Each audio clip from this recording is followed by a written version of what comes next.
olvidasse destes aspectos fundamentais. No que toca à promoção dos interesses e à proteção dos direitos do consumidor, o que cabe aqui significar. Comecemos pelo edifício legislativo. Menos leis, melhor lei.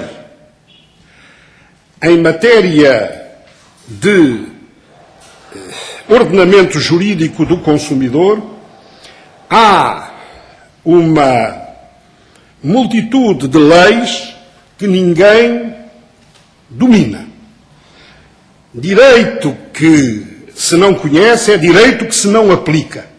Há, de momento, e num cálculo breve, decisões dos tribunais superiores que, ao arrepio do próprio ordenamento, porque ignorado pelos magistrados, constituem verdadeiras sanções para o Estatuto do Consumidor, maiormente quando se trata da aplicação de juros que seriam os civis e não os comerciais, porque os próprios tribunais, neste momento, estão a fazer ressuscitar figuras da museologia jurídica, como os atos de comércio unilateral, ignorando em absoluto o direito do consumo e os contratos de consumo.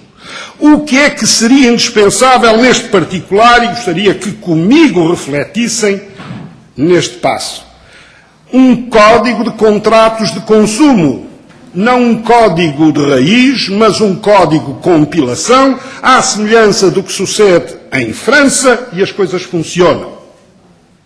Entre nós, gastaram-se 15 anos na elaboração de um Código de Defesa do Consumidor, que é uma verdadeira aberração, porque encomendado a oficiais que não eram do ofício, mas dispunham efetivamente de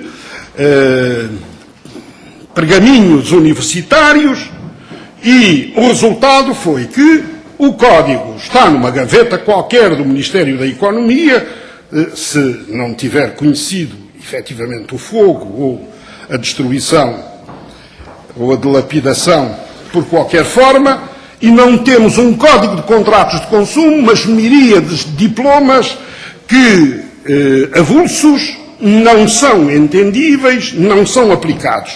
Mas precisamos também de um Código Penal do Consumo, porque a lei respectiva de 1984 está ultrapassada. De uma Carta dos Consumidores de Serviços Públicos Essenciais, para obstar aos atropelos que ainda aqui se registram um pouco por toda a parte.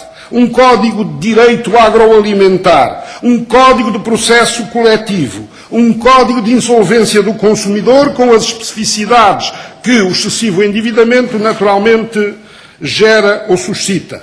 A revisão do Código da Publicidade, vale dizer, do Código da Comunicação Comercial, tendo em vista a proibição da publicidade dirigida aos extratos infanto-juvenis e envolvendo crianças. Veja-se este escândalo do anúncio da campanha da EDP, que envolve crianças, à revelia da lei, continua de pé, não houve entidade nenhuma que mandasse sustar a campanha, quando legitimamente detêm atribuições e competências para o efeito. Refiro-me à Direção-Geral do Consumidor e ao Ministério Público, que, nos termos do artigo 20 da Lei de Defesa do Consumidor, tem também atribuições neste domínio, quer para a instauração de ações administrativas e cíveis, como para os respectivos procedimentos cautelares.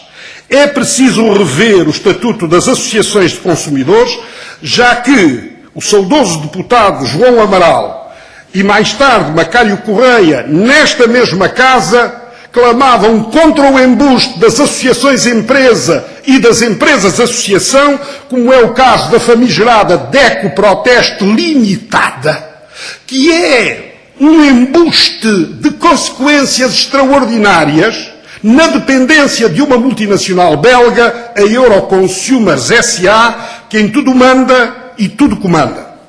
Para além disso, é necessário rever o Fundo de Apoio às Instituições de Consumidores, que está a ser desvirtuado das suas funções, porque se trata não de dinheiros públicos, mas de dinheiros dos consumidores, e em que se verifica que as instruções e os regulamentos são mais estritos do que a própria lei, o que dificulta às associações autênticas, autónomas e genuínas de se candidatarem. Vamos ver qual será o resultado do concurso que está na forja, neste momento, com exigências absolutamente disparatadas sobre a viabilidade das associações, quando nem sequer o país é viável.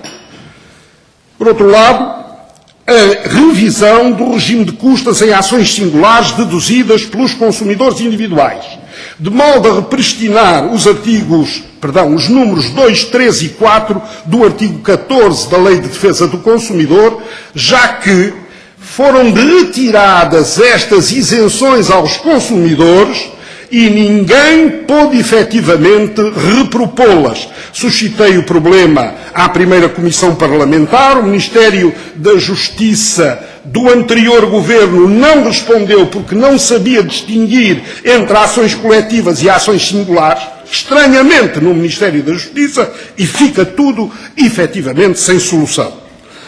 A sujeição por lei dos pleitos que por objeto têm as ações sobre serviços públicos essenciais aos tribunais da ordem judicial.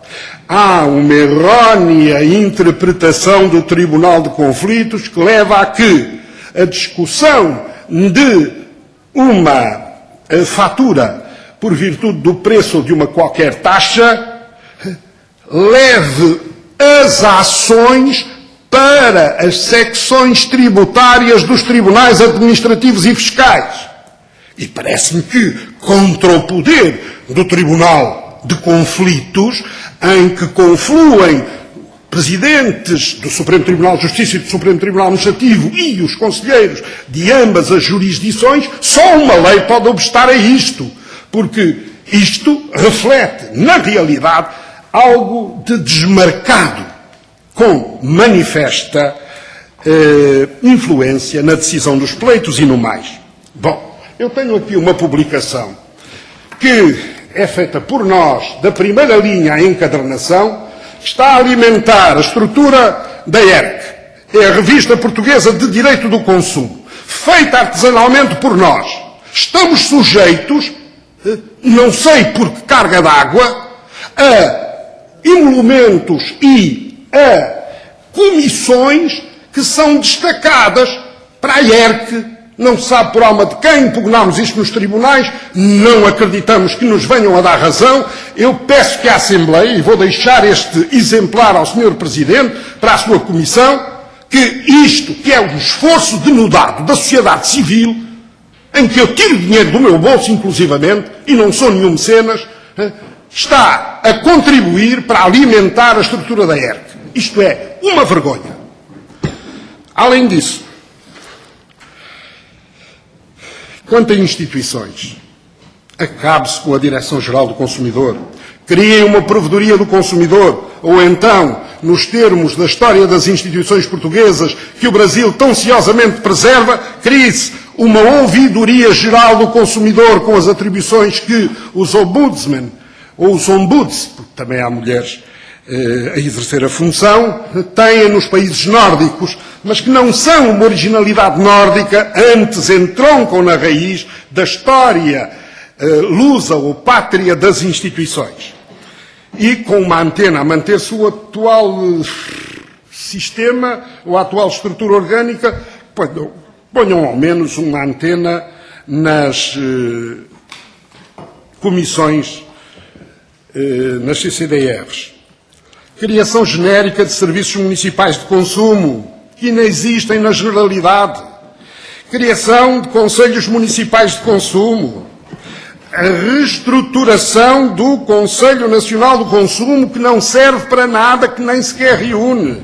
Com conselhos ou observatórios, ou com comissões ou observatórios sobre cláusulas abusivas, crédito ao consumo, o registro das cláusulas abusivas, a segurança alimentar, a segurança do consumo em geral e a comunicação comercial.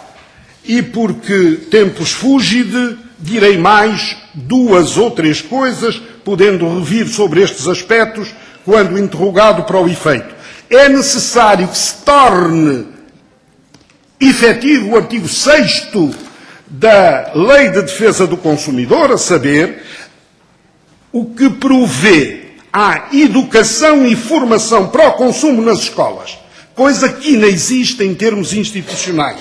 É indispensável que a informação para o consumo, prevista no artigo 7º da lei, represente, na verdade, um esforço para que os consumidores tenham informação, já que da expressão na lei ao mais, nada, mas rigorosamente nada, ficou. Fica ao livre albedrio da televisão pública, da rádio pública, o passar ou não. É preciso que se dê cumprimento à lei.